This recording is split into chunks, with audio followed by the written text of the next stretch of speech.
یسایہ 27واں باب۔ اس وقت خداوند اپنی سخت اور بڑی اور مضبوط تلوار سے اژدہا یعنی تیز رو سانپ کو اور اژدہا یعنی پیچیدہ سانپ کو سزا دے گا اور دریائے اژدہا کو قتل کرے گا۔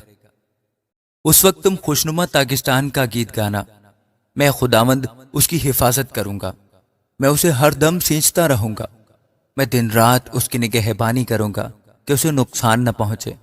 مجھ میں قہر نہیں، تو بھی کاش کہ جنگ گاہ میں جھاڑیاں اور کانٹے میرے خلاف ہوتے، میں ان پر خروج کرتا اور ان کو بالکل جلا دیتا۔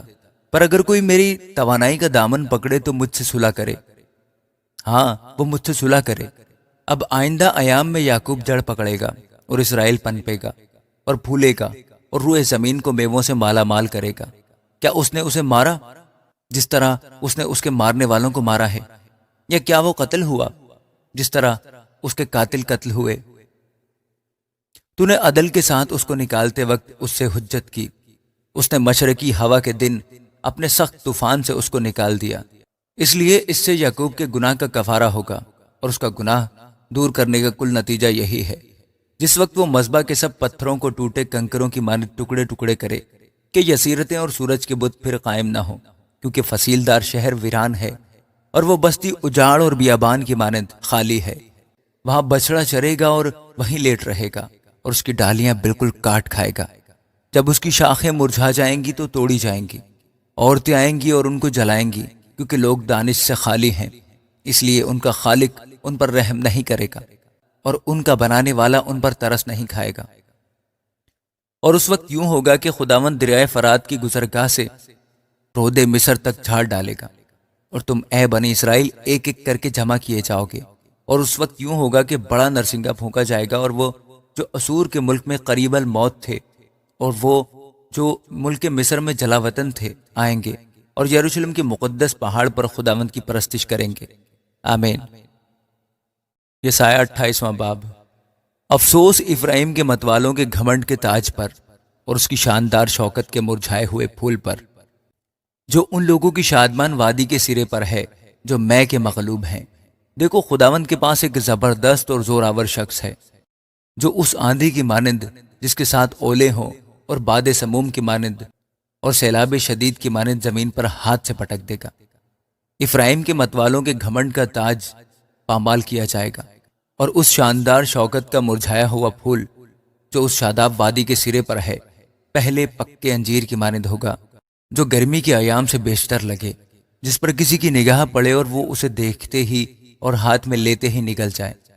اس وقت رب الفاج اپنے لوگوں کے بقیہ کے لیے شوکت کا افسر اور حسن کا تاج ہوگا، اور عدالت کی کرسی پر بیٹھنے والے کے لیے انصاف کی روح اور پھاٹکوں سے لڑائی کو دفع کرنے والوں کے لیے توانائی ہوگا۔ لیکن یہ بھی میں خواری سے ڈگمگاتے اور نشہ میں لڑکھڑاتے ہیں۔ کاہن اور نبی بھی نشہ میں چور اور میں غرق ہیں۔ وہ نشہ میں جھومتے ہیں، وہ رویا میں خطا کرتے ہیں، عدالت میں لغزش کھاتے ہیں، کیونکہ سب دسترخوان قے اور گندگی سے بھرے ہیں، کوئی جگہ باقی نہیں۔ وہ کس کو دانش سکھائے گا؟ کس کو واز کر کے سمجھائے گا؟ کیا ان کو جن کا دودھ چھڑایا گیا، جو چھاتیوں سے جدا کیے گئے؟ کیونکہ حکم پر حکم، حکم پر حکم، قانون پر قانون، قانون پر قانون ہے، تھوڑا یہاں تھوڑا وہاں۔ لیکن وہ بیگانہ لبوں اور اجنبی زبان سے ان لوگوں سے کلام کرے گا جن کو اس نے فرمایا یہ آرام ہے، تم تھکے ماندوں کو آرام دو، اور یہ تازگی ہے، پر وہ شنوا نہ ہوئے۔ بس خداوند کا کلام ان کے لیے حکم پر حکم، حکم پر حکم، قانون پر قانون اور قانون پر قانون، تھوڑا یہاں تھوڑا وہاں ہوگا، تاکہ وہ چلے جائیں اور پیچھے گریں اور شکست کھائیں اور دام میں پھنسیں اور گرفتار ہوں۔ پس ہے ٹھٹھا کرنے والوں جو یروشلم کے ان باشندوں پر حکمرانی کرتے ہو، خداوند کا کلام سنو، جو کہ تم کہا کرتے ہو کہ ہم نے موت سے عہد باندھا اور پاتال سے پیما کر لیا ہے۔ جب سزا کا سیلاب آئے گا تو ہم تک نہیں پہنچے گا، کیونکہ ہم نے جھوٹ کو اپنی پناہ گاہ بنایا ہے اور دروغ گوئی کی آڑ میں چھپ گئے ہیں۔ اس لیے خداوند خدا یوں فرماتا ہے، دیکھو میں سیون میں بنیاد کے لیے ایک پتھر رکھوں گا، آزمودہ پتھر، محکم بنیاد کے لیے کونے کے سرے کا قیمتی پتھر، جو کوئی ایمان لاتا ہے قائم رہے گا، اور میں عدالت کو سود اور صداقت کو ساحل بناؤں گا، اور اولے جھوٹ کی پناہ گاہ کو صاف کر دیں گے، اور پانی چھپنے کے مکان پر پھیل جائے گا، اور تمہارا عہد جو موت سے ہوا منسوخ ہو جائے گا، اور تمہارا پیما جو پاتال سے ہوا قائم نہ رہے گا۔ جب سزا کا سیلاب آئے گا تو تم کو پامال کرے گا اور گزرتے وقت تم کو بہا لے جائے گا۔ ہر صبح اور شب و روز آئے گا، بلکہ اس کا چرچا سننا بھی خوفناک ہوگا، کیونکہ پلنگ ایسا چھوٹا ہے کہ آدمی اس پر دراز نہیں ہو سکتا، اور لحاف ایسا تنگ ہے کہ وہ اپنے آپ کو اس میں لپیٹ نہیں سکتا، کیونکہ خداوند اٹھے گا جیسا کوہ پر عظیم میں، اور وہ غضبناک ہوگا جیسا جبعون کی وادی میں، تاکہ اپنا کام بلکہ اپنا عجیب کام کرے، اور اپنا کام، ہاں اپنا انوکھا کام پورا کرے۔ سو اب تم ٹھٹھا نہ کرو، ایسا نہ ہو کہ تمہارے بند سخت ہو جائیں، کیونکہ میں نے خداوند رب الفاظ سے سنا ہے کہ اس نے کامل اور مصمم ارادہ کیا ہے کہ ساری زمین کو تباہ کرے۔ کان لگا کر میری آواز سنو، شنوا ہو کر میری بات پر دل لگاؤ۔ کیا کسان بونے کے لیے ہر روز ہل چلایا کرتا ہے؟ کیا وہ ہر وقت اپنی زمین کو کھودتا اور اس کے ڈھیلے پھوڑا کرتا ہے؟ جب اس کو ہموار کر چکا تو کیا وہ اجوائن کو نہیں چھینٹتا اور زیرہ کو ڈال نہیں دیتا اور گیہوں کو کتاروں میں نہیں بوتا، اور جو کو اس کے معین مکان میں اور کٹھیا گیہوں کو اس کی خاص کیاری میں نہیں بوتا، کیونکہ اس کا خدا اس کو تربیت کر کے اسے سکھاتا ہے کہ اجوائن کو داونے کے ہینگے سے نہیں داوتے اور زیرے کے اوپر گاڑی کے پہیے نہیں گھماتے، بلکہ اجوائن کو لاٹھی سے جھاڑتا ہے اور زیرے کو چھڑی سے۔ روٹی کی غلہ پر دائیں چلاتا ہے، لیکن وہ ہمیشہ اسے کوٹتا نہیں رہتا، اور اپنی گاڑی کے پہیوں اور گھوڑوں کو اس پر ہمیشہ پھراتا نہیں رہتا، وہ اسے سراسر نہیں کچلے گا۔ یہ بھی رب الفاظ سے مقرر ہوا ہے، جس کی مصلحت عجیب اور دانائی عظیم ہے۔ آمین۔ یسایہ 29واں باب۔ اریل پر افسوس۔ اریل اس شہر پر جہاں داؤد خیمہ زن ہوا، سال پر سال زیادہ کرو۔ عید پر عید منائی جائے تو بھی میں اریل کو دکھ دوں گا، اور وہاں نوحہ اور ماتم ہوگا، پر میرے لیے وہ اریل ہی ٹھہرے گا۔ میں تیرے خلاف گردہ گرد خیمہ زن ہوں گا، اور مورچہ بندی کر کے تیرا محاصرہ کروں گا، اور تیرے خلاف دمدمہ باندھوں گا، اور تو پست ہوگا اور زمین پر سے بولے گا، اور خاک پر سے تیری آواز دھیمی آئے گی۔ تیری صدا بھوت کسی ہوگی جو زمین کے اندر سے نکلے گی، اور تیری بولی خاک پر سے چرگنے کی آواز معلوم ہوگی۔ لیکن تیرے دشمنوں کا غول باریک گرد کی مانند ہوگا، اور ان ظالموں کے گروہ اڑنے والے بھوسے کی مانند ہوگی، اور یہ ناگہان ایک دم میں واقع ہوگا۔ رب الفاظ خود گرجنے اور زلزلہ کے ساتھ اور بڑی آواز اور آندھی اور طوفان اور آگ کے مہلک شعلہ کے ساتھ تجھے سزا دینے کو آئے گا، اور ان سب قوموں کا اموا جو اریل سے لڑے گا، یعنی وہ سب جو اس سے اور اس کے قلعہ سے جنگ کریں گے اور اسے دکھ دیں گے، خواب یا رات کی رویا کی مانند ہو جائیں گے۔